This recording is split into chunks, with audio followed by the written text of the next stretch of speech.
Kosi, magandang umaga po. Pasensya ka na, biglaan lang po akong napasyal dahil narinig po namin sa aming mga kasamahan na nung birthday nyo daw po, tila nagparamdam na kayo at nagpahayag na kayo daw po ay lalahok bilang punong barangay dito po sa Tilapayong. Ito po bang paglahok po ninyo at pagdeklara? Totoo na po ba to?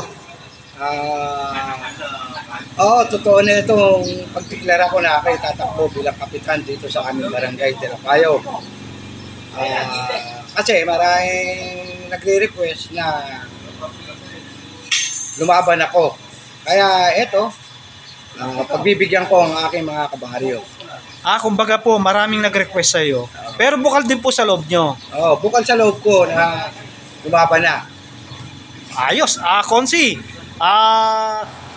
bilang kandidato po sa pagkapunong barangay na nais niyo pong lahukin, ano po ba ang dapat i-priority talaga dito po sa ating barangay?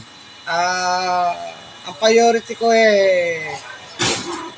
ang lahat na kung sakaling ako'y palarin sa halalang ito, dapat may magawa ang bawat isa sa mga nanunungkulan sa amin.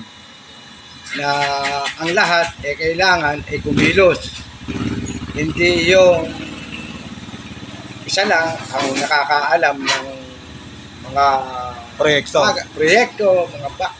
mga bagay. Kumbaga, bibigyan nyo po ng pagkakataon ng lahat ng may hawak na komite, ano? Para makakilos din po sila, no? Oo, kinakailangan may kanya-kanyang budget yan. Kumbaga, hindi parang estatwa lang sa barangay. Oo, parang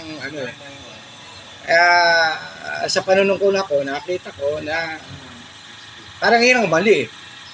Kumbaga, hindi po nakakilos talaga yung katuwang dapat ng punong barangay, ano? Nagiging estatwa po, ano? Kung sakali po na bigyan kayo ng pagkakataon ng ating mga kabarangay na ihalal bilang punong barangay, bukod po sa nabanggit po ninyo na programa na yan o proyekto, ano pa po yung nakikita po ninyong dapat baguhin dito po sa ating barangay?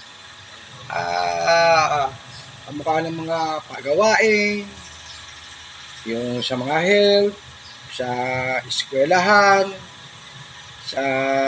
basta kung ano yung merong clean and green, mga ano-ano, sa health, dapat yan, bigyan pansin ng isang kapitan na sila ang may karapatan na gumanap, na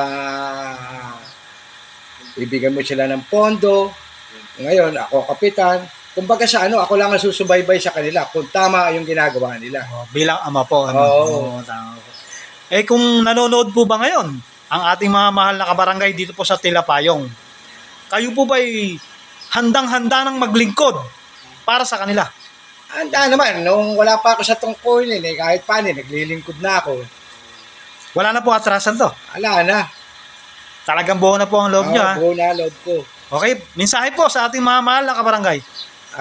Sa aking mga kabarangay, sa darating na halalan, kung apat kami maglalaban, masasabi kayo, mamili kayo ng mga karapat-dapat na manungkulan sa ating barangay.